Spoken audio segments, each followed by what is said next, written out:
I have here some just brought to boil milk. And what we're gonna do is we're gonna separate the milk into its component parts with the use of acid. Basically what's happening is there's protein and fat suspended in water, and that's what makes up milk. And by adding some acid, we make it so that the proteins and fats can attach to each other and coagulate into what we're gonna call farmer's cheese. Okay, so we're gonna add the lemon, which is our acid, into our milk.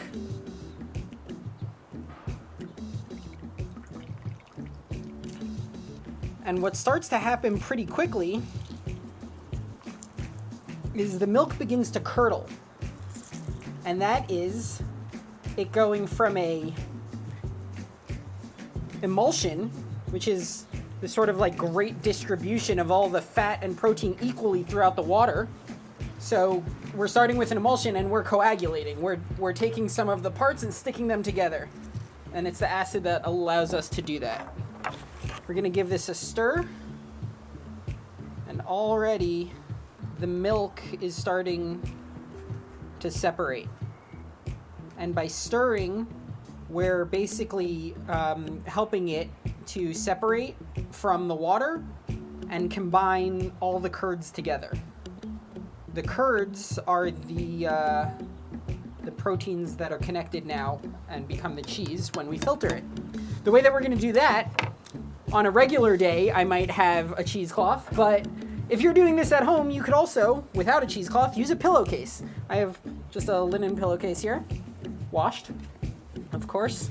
And we're going to pour our once milk, which is now separated, into a cheesecloth. Just to give you a sense of the setup here, it's basically you have a cheesecloth over a strainer over a bowl, and the liquid will strain through into the bowl, and the cheesecloth will hold your curds.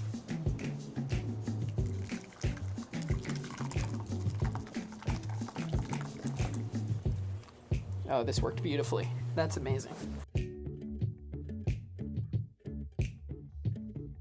Okay, so now you can fold over your cheesecloth. And this is hot, so be careful, but we're gonna squeeze out some more of that liquid, some more of the whey. You now have curds and whey, like Little Miss Muffet. And I am actually gonna reserve this whey to use in baking, and that way we reduce how much waste there is from our process. And let's see what we have here, a final product. So what you really want to do ideally is you want to sort of let this squeeze out and get as much liquid out of it as you can. But here is a farmer's cheese. With a cheesecloth, you get a little bit of a more rounded, nice end product than you do with a linen cloth, but yeah, that is good.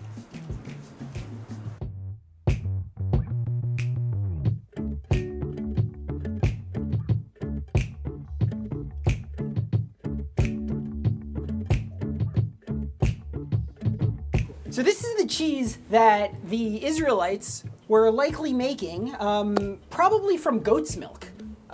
When the Torah talks about the land being overflowing with milk and honey, it's referring to date honey and to goat milk, because goats were extremely populous in the Middle East.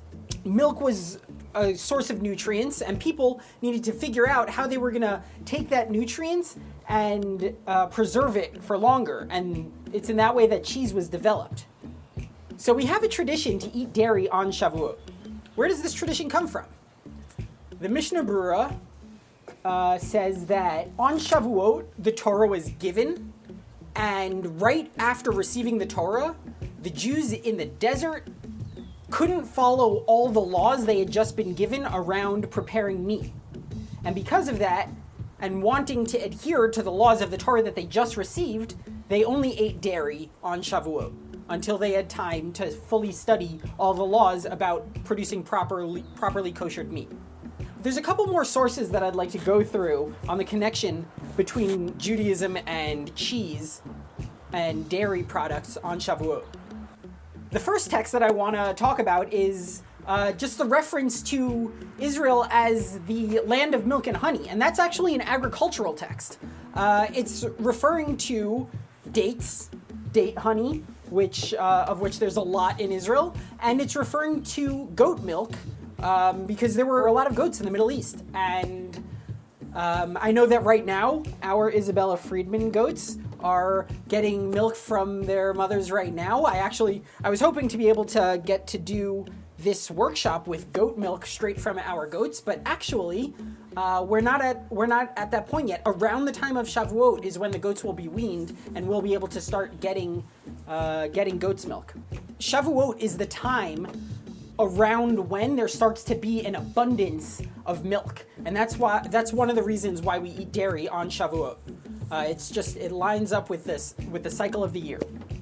The second source that I want to discuss is brought down by Rav Menachem Mendel of Roughshitz, who says a little bit of a hint about why we eat dairy on Shavuot. And it's that the gematria, the numeric evaluation of the word chalav, which means milk, is chet is 8, lamed is 30, and bet is 2. And together that equals 40, which is the number of days that Moses was up on the mountain. This is just a cute little truth hidden in the words. But I think that there's a deeper reason that we can talk about with regards to eating dairy on Shavuot. And I want to talk about the verse from Isaiah.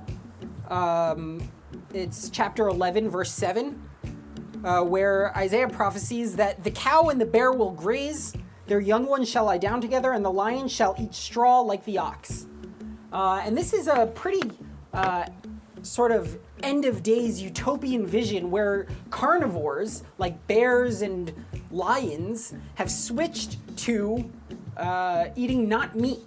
This time of Shavuot where we're accepting the Torah, which is this sort of roadmap to getting to a more perfect world, what does that more perfect world look like? According to Isaiah, it's a world where the value of predation, the value of killing other animals for sustenance, where that value is not important.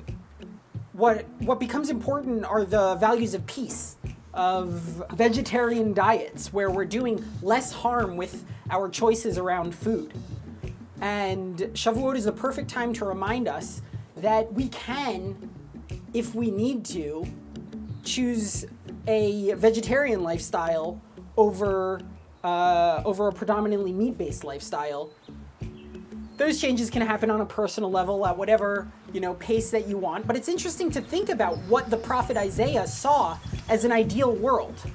A world where lions don't eat meat, where lions eat straw. It's an important lesson, especially now, to remember as we're faced with an environmental crisis like we've never seen before, to consider what our actions can bring to the table, what sort of decisions we can make that really affect the world in a positive way. I hope that you've enjoyed learning how to make your own cheese and delving a little bit into the Torah sources around Judaism and dairy. And I hope that you have a very happy Shavuot.